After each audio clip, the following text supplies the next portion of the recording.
Iran যুদ্ধে পিছু হটা ছাড়া আমেরিকার সামনে আর কোনো পথ নেই। প্রতিবেদন উপস্থাপন করছি আমি জাকির হোসেন শেখ, আর ক্যামেরায় জিশান আলী শেখ। ইরান যুদ্ধে পিছু হটা ছাড়া আমেরিকার সামনে আর কোনো পথ খোলা নেই। 2026 সালের 28শে ফেব্রুয়ারি আমেরিকা এবং ইসরায়েল যে ইরান বিরোধী যুদ্ধ শুরু করেছিল, তার শেষ পরিণতি সম্ভবত আমেরিকার পিছু হটা। এই যুদ্ধ দীর্ঘদিন ধরে চালিয়ে গেলে তার ভয়াবহ ফল হতে পারে, ভয়াবহ। এতে মধ্যপ্রাচ্যের তেল, গ্যাস এবং জল শোধনাগারগুলো ধ্বংস হয়ে যেতে পারে। আর সেটা হলে তার প্রভাব শুধু ওই অঞ্চলে নয়, গোটা বিশ্বেই দীর্ঘমেয়াদী বিপর্যয় ডেকে আনতে পারে। ইতিমধ্যে এটা স্পষ্ট হয়েছে যে ইরান এই রকম ক্ষতি করতে কিন্তু সক্ষম, যা আমেরিকার পক্ষে সহ্য করাও কঠিন এবং বিশ্ববাসীর জন্যেও অত্যন্ত বিপজ্জনক। এই যুদ্ধের মূল পরিকল্পনা ছিল এক ধরনের শিরচ্ছেদ আঘাত। ইসরায়েলের প্রধানমন্ত্রী বেঞ্জামিন নেতানিয়াহু এবং মোসাদের ইসরায়েলের গোয়েন্দা বাহিনী মোসাদের প্রধান ডেভিড বার্নিয়া এই পরিকল্পনা আমেরিকার প্রেসিডেন্ট ডোনাল্ড ট্রাম্পকে চাপিয়ে দিয়েছিলেন। তাদের ধারণা ছিল যৌথ বিমান হামলার মাধ্যমে ইরানের শাসন কাঠামো, পারমাণবিক কর্মসূচি এবং বিপ্লবী গার্ড বাহিনীর নেতৃত্ব পুরোপুরি ভেঙে ফেলা যাবে, পুরোপুরি ধ্বংস করে দেয়া যাবে। তারপর সেখানে আমেরিকা সমর্থিত একটা সরকারকে বসানো সম্ভব হবে। ডোনাল্ড ট্রাম্প মনে করেছিলেন যে ভেনেজুয়েলার মতো ইরানেও একই ঘটনা ঘটবে। আপনারা জানেন নিশ্চয়ই যে 2026 সালের জানুয়ারিতে ভেনেজুয়েলায় একটা গোপন অভিযানে প্রেসিডেন্ট নিকোলাস মাদুরোকে সরিয়ে দেওয়া হয়েছিল।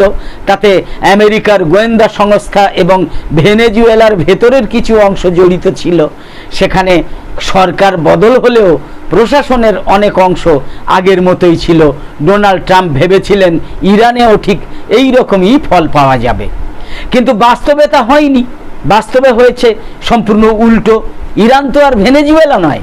ইতিহাস, প্রযুক্তি, সংস্কৃতি, ভৌগোলিক অবস্থান, সামরিক শক্তি, ইরানের জনসংখ্যা বা আন্তর্জাতিক অবস্থান, কোনো দিক থেকেই তো ভেনেজুয়েলার সাথে ইরানের তুলনা করা যায় না।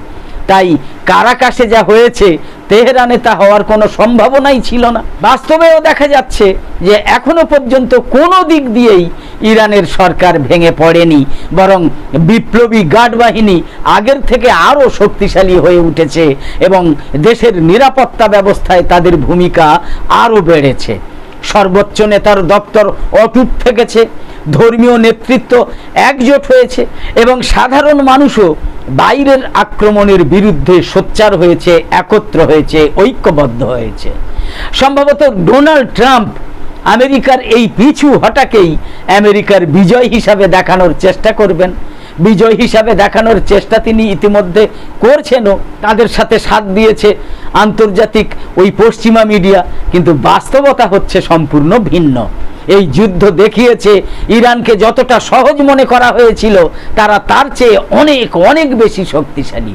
এই যুদ্ধ দেখিয়েছে এই যুদ্ধের সিদ্ধান্ত ছিল ভুল।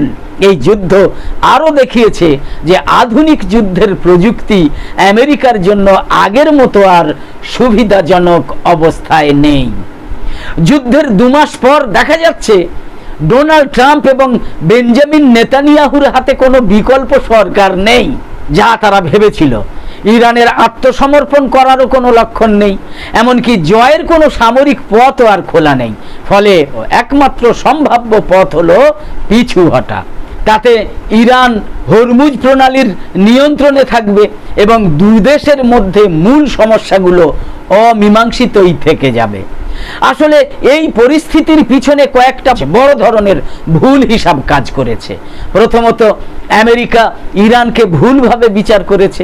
ইরান একটা প্রাচীন সভ্যতা, যার ইতিহাস প্রায় 5000 বছরের। তাদের সংস্কৃতি, তাদের জাতীয় চেতনা এবং তাদের আত্মমর্যাদাও গভীর। অতীতে 1953 সালে আমেরিকা ইরানের গণতান্ত্রিক সরকারকে সরিয়ে দিয়ে একটা দমনমূলক শাসন বসিয়ে দিয়েছিল, সেই স্মৃতিও তাদের মনে রয়েছে, ইরানের মনে গেঁথে রয়েছে।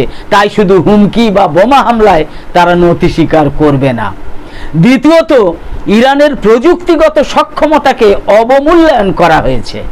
ইরানে উচ্চমানের প্রকৌশল এবং গণিতবিদ্যা রয়েছে। তারা নিজস্ব প্রতিরক্ষা শিল্প গড়ে তুলেছে।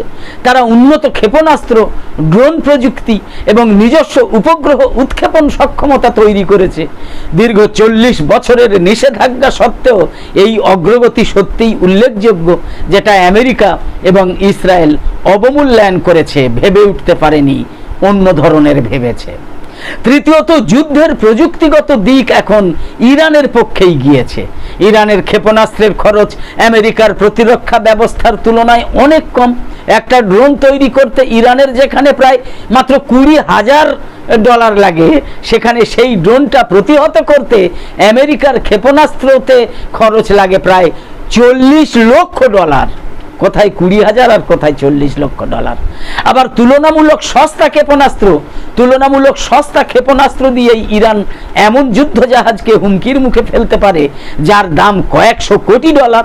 ফলে যুদ্ধ চালানোর খরচ আমেরিকার জন্য অনেক বেশি হয়ে যাচ্ছে, কিন্তু ইরানের খরচ হচ্ছে কম। চতুর্থত, আমেরিকার সিদ্ধান্ত গ্রহণের প্রক্রিয়াতেই সমস্যা দেখা গিয়েছে। এই যুদ্ধের সিদ্ধান্ত নেওয়া হয়েছিল খুব ছোট একটা গোষ্ঠীর মধ্যে, যেখানে নিয়মিত পরামর্শ বা বিশ্লেষণের প্রক্রিয়া প্রায় ছিলই না। জাতীয় নিরাপত্তা কাঠামোও দুর্বল হয়ে পড়েছিল। এমনকি সন্ত্রাস বিরোধী কেন্দ্রের প্রধান জো কেন্ট প্রকাশ্যে পদত্যাগ করে জানিয়েছিলেন যে সেখানে একটা প্রতিধ্বনি চক্র তৈরি হয়েছিল যা প্রেসিডেন্টকে ভুল পথে পরিচালিত করেছে। ইরান যুদ্ধ না ছিল প্রয়োজনের আর না ছিল পরিকল্পিত পছন্দেরও। এটা ছিল একটা হঠকারী সিদ্ধান্ত। এর পেছনে ছিল আধিপত্য বজায় রাখার চেষ্টা। আমেরিকা তার বৈশ্বিক প্রভাব ধরে রাখতে চাইছিল এই যুদ্ধের মাধ্যমে, এবং সেটা অবশ্যই বেঞ্জামিন নেতানিয়াহুর প্ররোচনায়। ইসরায়েল চেয়েছিল আঞ্চলিক প্রভাব বিস্তার করতে, যা বাস্তবে সম্ভব নয়। সবকিছু মিলিয়ে সম্ভাব্য পরিণতি হলো যুদ্ধ শেষ হবে প্রায় আগের অবস্থায় ফিরে গিয়ে। তবে কিছু পরিবর্তন অবশ্যই থাকবে। ইরান হরমুজ প্রণালীর ওপর নিয়ন্ত্রণ রাখবে, তাদের প্রতিরোধ ক্ষমতা বাড়বে এবং উপসাগরীয় অঞ্চলে আমেরিকার সামরিক উপস্থিতি অবশ্যই কমে যাবে। কিন্তু ইরানের পারমাণবিক কর্মসূচি, আঞ্চলিক প্রভাব বা ক্ষেপণাস্ত্র শক্তির মতো যে বিষয়গুলো নিয়ে এই যুদ্ধ শুরু হয়েছিল সেগুলো প্রায় আগের জায়গাতেই থেকে যাবে। তবে আমেরিকা পিছু হটলেও ইরান প্রতিবেশী দেশগুলোর বিরুদ্ধে আগ্রাসী হবে না, কারণ তারা দীর্ঘমেয়াদে সহযোগিতা চায়। তারা নতুন করে যুদ্ধ শুরু করতে চায় না, এবং রাশিয়া ও চীনের মতো শক্তিশালী মিত্ররাও স্থিতিশীলতা চায়। আবার বলছি, সম্ভবত ডোনাল্ড ট্রাম্প এই পিছু হাঁটাকে বিজয় হিসাবে দেখানোর চেষ্টা করবেন, কিন্তু বাস্তবতা হচ্ছে সম্পূর্ণ ভিন্ন। এই যুদ্ধ দেখিয়েছে ইরানকে যতটা সহজ মনে করা হয়েছিল তারা তার চেয়ে অনেক বেশি শক্তিশালী।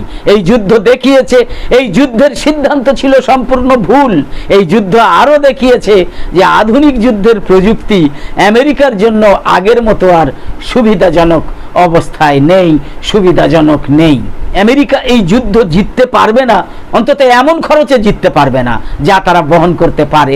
তবে তারা চাইলে এখনো বাস্তবতায় ফিরতে পারে।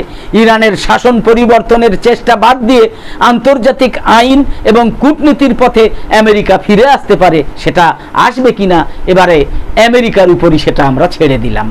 একদম শেষে বলি, আমাদের আজকের এই ভিডিওর বিষয়বস্তু ভালো লেগে থাকলে এই রকম আরও ভিডিও দেখার জন্য ইউটিউবে নোটিফিকেশান পেতে সাবস্ক্রাইব করে পাশের বেল আইকন অন করে অল সিলেক্ট করে রাখুন। আর ফেসবুকে ফলো করে আমাদের আরও নতুন নতুন ভিডিও বানাতে এবং লাইভ সম্প্রচারে উৎসাহিত করতে লাইক, কমেন্ট এবং বেশি বেশি শেয়ার করে সঙ্গে থাকুন। তো আপাতত শেষ করছি।